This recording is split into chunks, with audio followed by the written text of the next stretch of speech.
Hey everybody, it's Carm here, and director, as you know, Rocky. Those of you who are might have a few newer viewers. This is the director, Rocky. It's been with me for about 5 years now, five and a half years, and yeah, kind of keeps things rolling as they should around here, hopefully. And yeah, I wanted to come back on. I did a video this morning, and I just felt like doing another one, just sharing more recent listens. And yeah, just start right in. Old favorite here. And these are all things I really like for the season, for autumn. And this is one I actually discovered for myself in autumn. Back in, I believe it was '94, just after getting out of high school. Eberhard Weber, or Weber, Silent Feet, or his group at the time, Colors. I'd just been getting into his music at the time. He's a bass player, composer on the ECM label. I've been with them for many years. First got introduced to him through Pat Metheny's Watercolors album, playing bass on there, and his own solo bass album, Pendulum. It was more recent, from the 90s. Really something of a touchstone album for me, in that I was unfamiliar with 3 of the 4 musicians on here. Starting in John Marshall drums, Rainier Bruninghaus piano, keyboards, synthesizer, here's Eberhard himself, bass, and Charlie Mariano on saxophone and flutes. The various studio shots here. They recorded in 1977, November of '77 in Ludwigsburg. So I'll always have that autumnal association, being that I found it at that time. And it's played every year around this time, and a beautiful introduction to all the artists here, and Eberhard's very distinctive way of playing bass and his compositions, if you know them. Like a lot of artists that I admire, really hard to pinpoint what they're doing as far as classification, which I always appreciate, not being able to classify somebody. Somewhere between, you could say somewhere between jazz and classical, but kind of going beyond those, really into their own realm, kind of a genre unto themselves. Starting in with Seriously Deep, which is almost 18 minutes long, takes up the whole of the first side. Rainier coming in on piano, very kind of slow and gradual, and Charlie Mariano following him on soprano sax. The whole group coming in with a great deal of patience and allowing the piece to unfold. As a lot of music on the label is, I found over the years, it just unfolds very gradually and impatiently. Eberhard takes a solo on bass. He really, to me, he's always had this real kind of speech-like pattern to his playing. At least that's the way it feels to me. It really is kind of like the cadence and rhythm of a poet. And even the content of his playing, just it reminds me of just someone reading reciting their own poetry, with all the the kind of the ups and downs, and just really kind of paints with sound. You can imagine it actually being spoken in a sense. But then Charlie comes in on soprano with his own solo. Now, where Eberhard's solo strikes me as being more like a poet, a poem, Charlie's is more like a manifesto, having this certain, starting in kind of gradual and steady, but working up to this intensity, which I had never heard on a soprano sax up to that point. And that was another aspect that was, kind of revelatory to me as a listener, to a point where it almost sounds like he's going to fly off the handle, so to speak, with the emotion of his playing. Never quite does, but always keeps it under control. But just this real wrenching intensity, which is such a powerful contrast. And then goes into the further into the piece, where they're all kind of trading spots in a sense, instrumentally, but always maintaining a very kind of even keel of his piece, which again, compositionally, it's really hard to define, which is what I really appreciate about it. And then on to the second side, Silent Feet. This is a very fun piece. Probably one of the more cheerful pieces in Eberhard's Some of his stuff is known for being rather kind of pensive sounding and downbeat, but this has a really kind of fun, bouncy quality to it.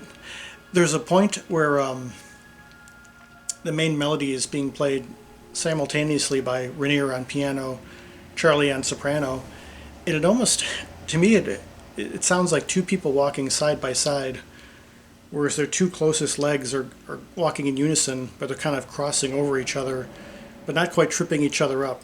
It feels like it's about to happen, but it never does. Just the way they kind of, the melodies of the two instruments crisscross, it sounds like that.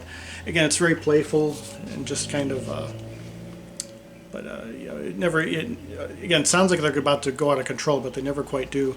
And again, kind of maintaining the continuity of the piece. And of course, Charlie, again, with his soloing, has a certain intensity to it. It's just quite powerful. And with John Marshall's own playing on drums, there's a real kind of swing to what he's doing. Not as much rock and jazz kind of mixed in, because he played with Soft Machine, so you could kind of hear that. You could hear swing, but you could also hear kind of a power and intensity to his playing. Just a really nice piece. And then finally you have Eyes That Can See in the Dark, which starts off as sounding like the most abstract and experimental on the album. Various effects from, sounds like Rainier is playing inside the piano, playing the strings directly, and Charlie coming in on flutes. Playing, it's more abstractly, a little bit more notionally, not really stating an overt theme quite yet. And then they start gradually going into it, and then it turns into really what's the most swinging piece on the album, the jazziest, where they all kind of come in together, almost bordering on being kind of boppish, but never quite getting there, as Eberhard always had his own approach to composition and improvisation. And then you have Charlie's solo, maybe a little bit more subdued on here, but still very much him. Again, hearing the soprano being played in that way, I hadn't heard quite like that before. And of course, again, Eberhard's bass, just so distinctive and just lyrical. Whatever he's playing, there's always his own compositional sense coming through. Whether he's soloing or playing a bass line, and it was a great introduction to all of them here. So Eberhard Weber, Colors, Silent Feet. The second of three albums they did together as a group. I think the first album had John Christensen on drums, so that was a different flavor of that. But it's a real nice introduction to all of them. The next up here, another artist I'd heard probably around that time, actually, back in '94. Arvo Pärt. He's an Estonian composer, born 1935. He'd been around for quite some time, in the 50s and 60s, and wasn't composing much for a while, performing, and then came back in the later 70s with a different style. I think previously he was doing more of a experimental, more or less dissonant style orchestrally, whereas he kind of stripped that all away and kind of went back to the basics, it sounded, of music making. Also being involved in the Eastern Orthodox Church, that informed the music a lot. So I believe this is his first album for ECM, the ECM New Series. I'm going to show the label on the other one. So ECM had a classical branch of the label, which was started around this time in the mid '80s. This one's from 1984. He kind of was debuting a newer style and approach for him. This is recorded in several places and several times. 1983, 84, and one piece from 1977. So you hear Arvo pictured here and there. And I believe this is Gidon Kremer, who's a violinist. Starting in, we have a piece called Fratres, which has Gidon Kremer on violin and Keith Jarrett actually on piano. Keith had done some recording for ECM New Series, doing classical interpretations, Bach and Shostakovich, from that time, early to mid 80s onward. And on there, you could really kind of hear Arvo's style. It's minimalist, but not like the associated minimalists like Philip Glass or Terry Riley, Steve Reich. There's repetition there, but it kind of goes in a different direction. Really, this has kind of an intensity to it, kind of a circular violin line with Keith on piano playing these kind of hard cluster chords. But there's also a lot of silence in there as well, so it's not all coming at you. It's kind of a subdued intensity, but still a lot of space in between there. So you could kind of see, you could hear it right away. His approach to, again, a different kind of minimal playing, where there's intensity, but it's also subdued. So it adds as much tension as there is relaxation, I guess you could say, in a sense. The next piece, Cantus in Memory of Benjamin Britten, a very powerful piece. I had first heard his music on a show called Hearts of Space back when I was a senior, and they devoted a whole show to his music, and this was a piece that was featured on there just for, sounds like string orchestra, very short piece, it's 5 minutes long. Really, it's kind of like a requiem or an elegy, for Benjamin Britten, starting off very slow, just sustained strings, very few notes being played, but just being played so powerfully. It's like this onrush, this big wave slowly washing over you, and then increasing in dynamics and intensity, but still having that sense of calm. And I've never heard an artist, really rarely heard an artist who combines serenity with intensity in the way he does, but it still makes you feel kind of safe in a way. You don't feel that it's never overbearing or too much. But this piece is a very powerful introduction to him. And then there's another version of Fratres, if I'm pronouncing that right, which is instead of one violin and a piano, you have 12 cellists of the Berlin Philharmonic Orchestra playing that same piece, though in a much different way. You have kind of a sustained cello. I guess you could say it's like a root note playing throughout the piece, so it's not completely silent. And then you have all the cellists coming in, playing this very, again, deceptively simple melody, rising and falling in pitch and dynamics until it just swells to the point where it's almost in your face, but not too much. Very dark, haunting. Perfect for this time, really, with Halloween coming up. It would actually feel not too out of place in a haunted, in a horror movie, but not in a cliched way. It's like it was something that would be unexpected, which would be a nice kind of just something refreshing. But it's a very powerful piece. If you look for Fratres for the 12 cellists, that was really strikes one.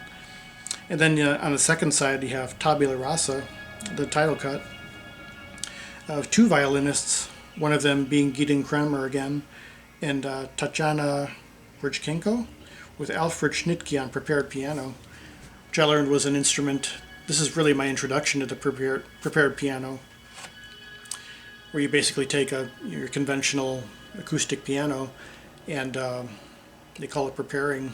You insert objects of different kinds in between the strings, altering the timbre and overall feel of the instrument, and making it sound like, more like the percussion instrument that it is, or an expanded percussion instrument. And it adds a great deal to it. This is the one piece that was recorded earlier in 1977. Now this one starts off with kind of like the first version of Fratres did, with kind of almost a sort of frenzy to it between a violin and the orchestra. Quite intense, quite, almost like they're kind of battling it out, and then kind of gradually getting a little quieter.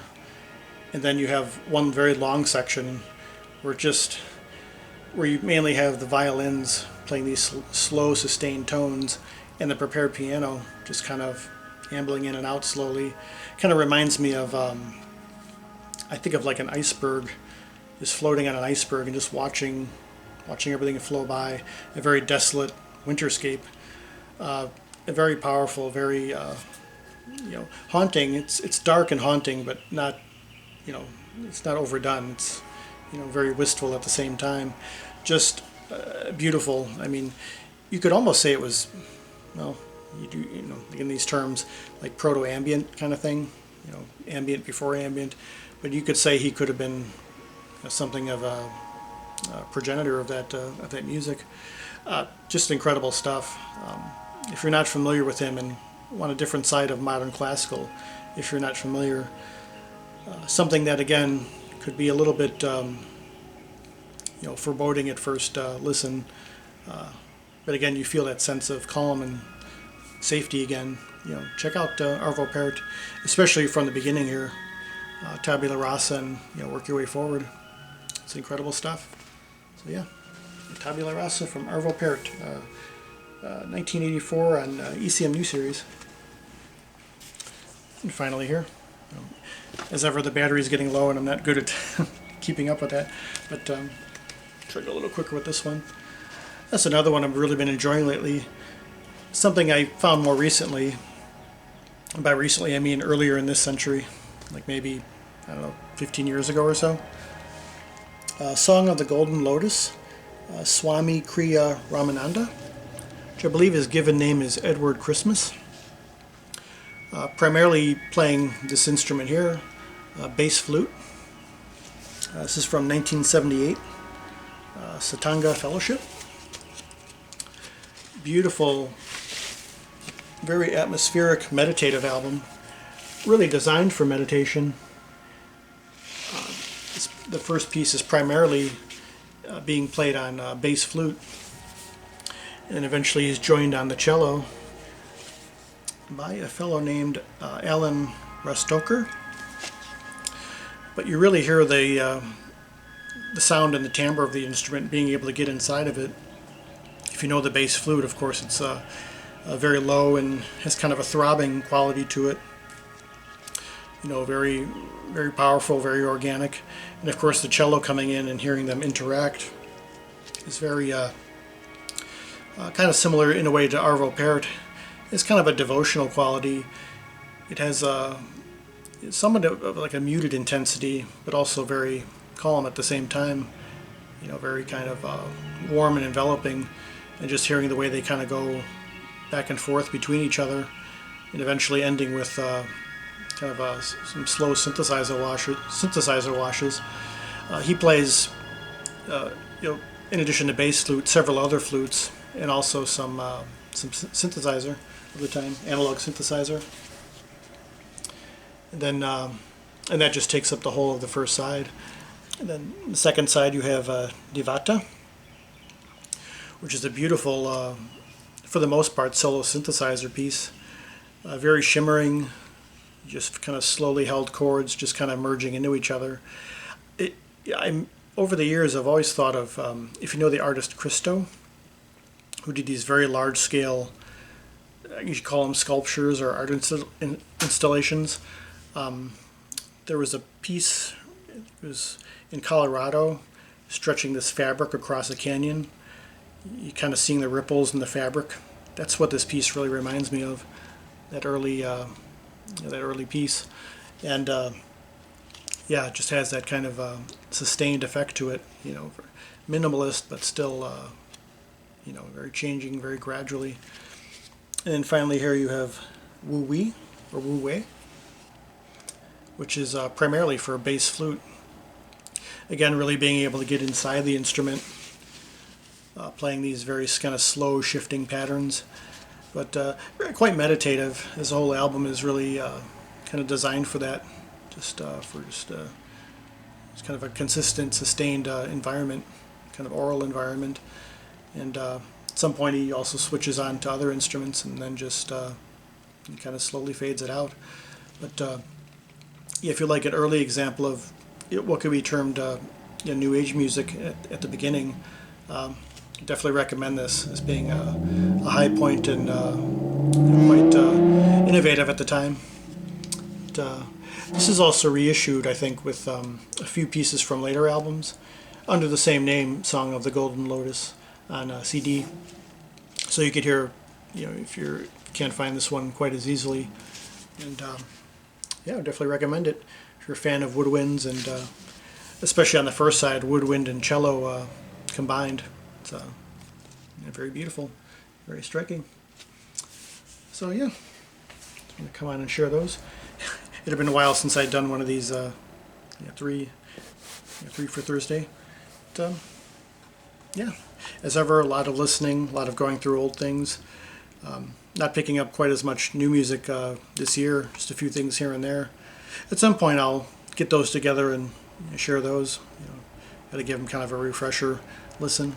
But, I had playing in the background before, Dreamscapes, David Nagal, 1983. It was on the Valley of the Sun label. The founder of the label, Dick Sutphin, had recently passed. Left the bonds of earth last month, and this is his label. He'd done books, guided meditation tapes, and music. He had a music branch of the label, so playing this in a little tribute to him. Bookman's way back when. So yeah. So I just want to come on and share these, and glad you got to see the director, as I know some people have been asking, and it's been a while. So yeah. Hope we're all well, and to the next one. Peace, love, and joy.